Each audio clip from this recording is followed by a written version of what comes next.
What's up guys, Andrew Payne here, professional breakdown enthusiast. Alright guys, in today's video we're going to be doing a very informal tutorial, I guess you could call it, on 10 techniques that you can use in your breakdowns to make them a little more interesting and perhaps a little more heavy.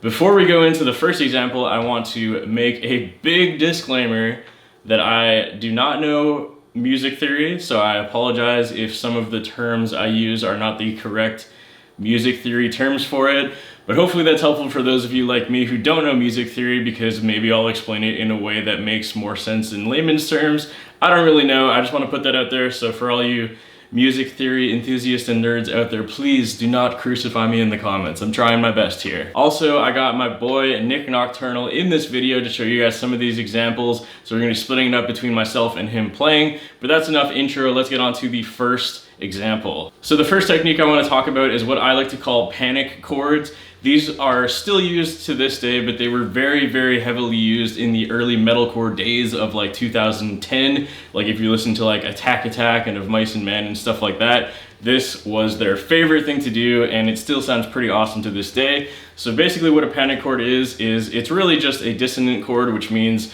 two notes that are one semitone apart, played at the exact same time. The way that these panic chords are usually used is sparingly between low down-tuned palm muted chugs, so they're not used that much. It's just more of like an accent note. I think that definition is good enough, and you guys will see what I mean in this first example. So here is how panic chords sound in context.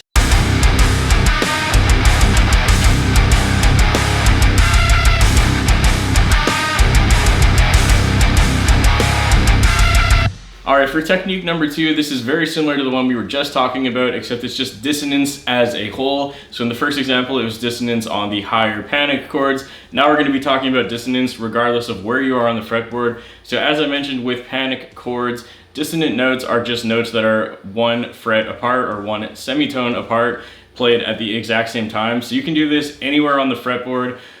Whether it be a low palm muted note or a high chord like the ones I was using previously, or anything in between. So I got my boy Nick Nocturnal to show you guys how this sounds like. He wrote a very dissonant breakdown with dissonance all across the fretboard, and it sounds like this.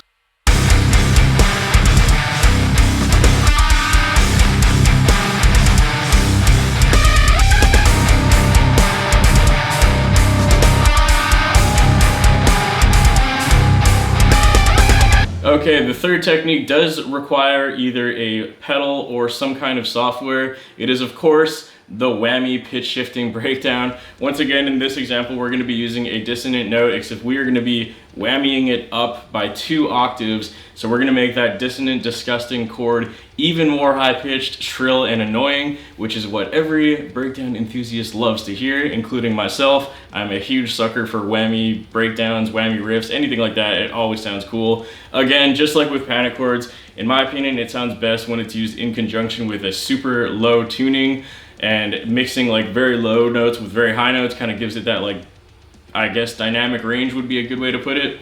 You know what I'm trying to say. This is what it sounds like. This is whammy pitch shifting.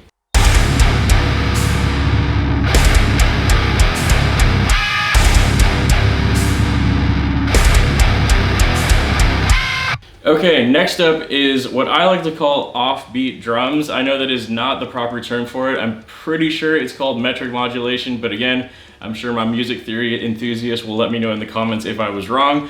Basically what this means is normally with a standard drum beat, there's usually a cymbal on every quarter note. So with metric modulation or offbeat drums, it's essentially having those cymbals not on every quarter note, so it makes things sound like they're off time. This is especially useful if you do it halfway through a breakdown. So you start out with the cymbals on every quarter note, and then halfway through you change up the cymbal pattern. Especially if people are headbanging along, it confuses them for that split second and gives them that little stank face when they realize that something's changed. It gives it a little bit of variety. The guitars can do the exact same thing the whole time. It's just the drums that need to change for the most basic example of this. And again, I got my boy Nick Nocturnal to show you guys an example of what this sounds like. Let's go.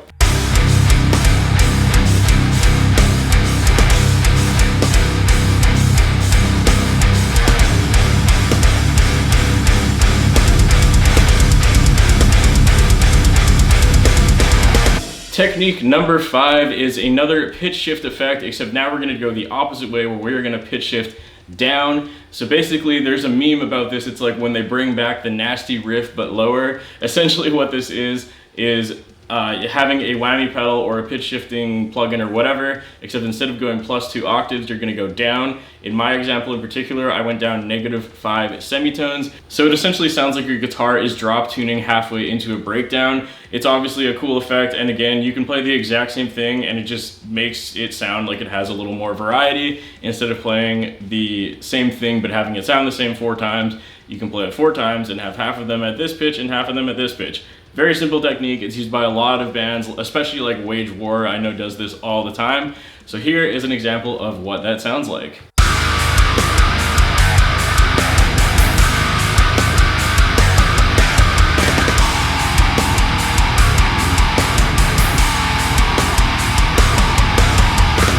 So number 6 is what I like to call the alternating or panning guitars. It's essentially when the left and the right guitar are not doing the same thing. So usually bands like Chelsea Grin do this a lot, and essentially, for example, the right guitar, the bass, and the drums will all be doing the same thing, where the left guitar will be doing its own thing, and then again, halfway through it switches, so the right guitar starts doing what the left guitar was doing, and the left guitar starts doing what the right guitar was doing, and so on and so forth. Again, it creates an interesting dynamic between the two guitars and helps give it a little more variety. For this one as well, it's another Nick example, so you know it's going to be awesome. It sounds like this.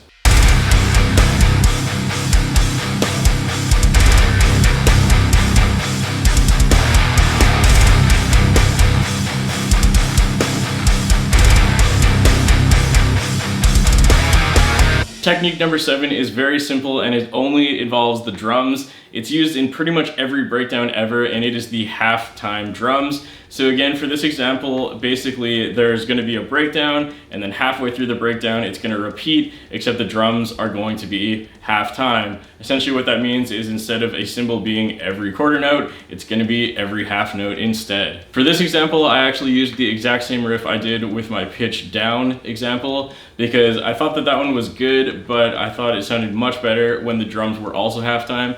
So you get way more impact because not only is the guitar detuning, but the guitar is detuning and the drums are going half-time, so it sounds extra heavy. And it sounds awesome, like this.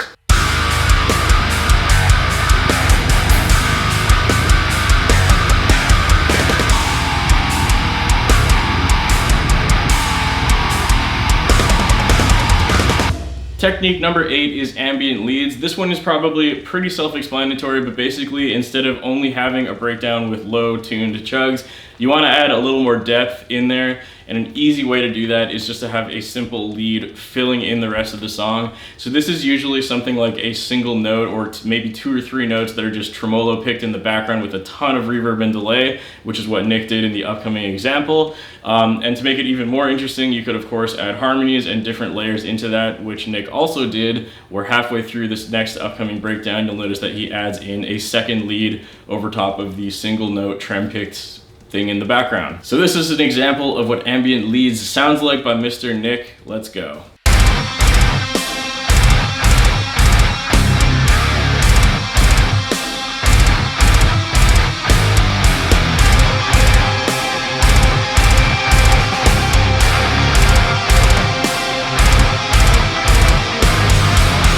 Technique number 9 is using polymeters in your breakdowns. This is definitely the most complicated technique in this list, so forgive me if this explanation does not make sense. It's quite difficult to explain, especially from the perspective of someone who doesn't necessarily know music theory, but I'm going to try my best. If this sounds interesting to you and my explanation does not make sense, however, I would strongly recommend going and checking out the link in the description, because this is a much better explanation than mine. However, I'm going to try and explain it to you guys anyways. So essentially what a polymeter is it means there's more than one meter happening at the same time. So this is used a lot by bands like Veil of Maya, After the Burial, and of course Meshuggah. Essentially what this means is there are 2 time signatures that are happening at the same time. So in this example coming up, basically I overlaid a 4/4 meter with a 5/4 meter. So the guitars and the kick drum are doing a 5/4 pattern, whereas the cymbals and the snare are doing a 4/4 pattern. So the reason that this sounds really weird is because normally if the snare is on every 3 count, so 1, 2, 3, 4, if that makes sense, Since the guitars are doing 5, that 3 snare is always going to be displaced because that snare starts on the 3rd beat, but then the next time around, since the guitars are 5, the snare is actually going to be on the 2, and then the 1, and then the 4, and then back to the 3. So essentially it takes, you know, what is that, 8 bars for the snare to come back to the original position that it started in. So this is going to be a little bit awkward, but I'm just basically going to say out loud 1, 2, 3, 4, and 1, 2, 3, 4, 5, so you guys can hear the displacement between the two and how long it takes for the 1, 2, 3, 4 to meet back up. If that makes any sense. Hopefully it'll make more sense when I show you guys this example. I really apologize if this is a little strange. 1, 2, 3, 4, 5, 1, 2, 3, 4, 5, 1, 2, 3, 4, 5, 4, 1, 2, 3, 5, 1, 2, 3, 4. So like I said, I know that explanation might be kind of confusing. Here is an example of what it sounds like, and I'm going to try my best to visually represent what I'm talking about. If you're confused at all, don't worry, it's kind of a complicated one. And again, I'll link a tutorial in the description below that explains it in way more detail than I want to cover in this video.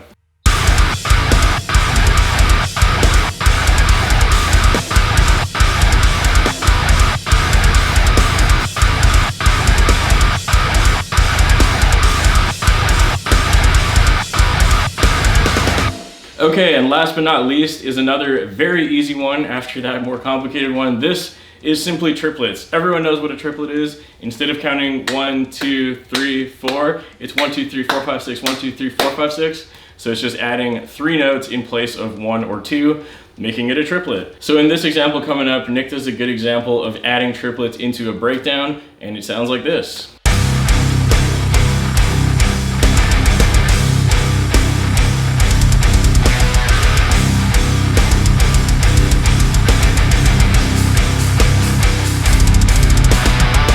Alright guys, so those are 10 techniques that you can add into your breakdowns to give them a little more variety and perhaps make them sound a little bit heavier. If you guys liked videos like this, definitely let me know in the comments below. This is not my typical type of video. I'm always very scared of doing tutorials because, again, like I said many times, I don't know much about music theory, so I'm really scared of telling you guys the wrong thing or being crucified in the comments for sounding like I don't know what I'm talking about.